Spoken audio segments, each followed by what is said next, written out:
You know, one thing that I found interesting, a lot of the recommendations to help prevent cancer talk about screening, get your annual prostate exam or mammogram, things like that. But that's not really prevention, is it? I mean, if you go in 2 or 3 times to get your screening done, and the one time they find something, you've done what you were supposed to do, but you didn't prevent anything, right? Well, I even get a lot of patients that come to me and tell me that their oncologist said that diet has nothing to do with cancer. So it's like, okay, I don't understand the archaic thought process there. Yeah, by doing a screening, if we're going to do a CT scan every 3 months to find out if you have cancer, that's not preventative. That's still just diagnostic.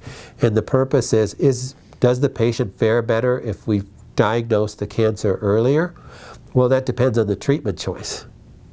So if you're guiding your understanding of how you're going to statistically prove that the patient fared better based upon today's oncological approach, which is if the patient lives 5 years post-diagnosis, if we could diagnose them, say if they were going to get cancer and be diagnosed in 2020, but we could diagnose them in 2018 and they lived till 2023 and they died the day after, well then they're listed as cured and a success rate.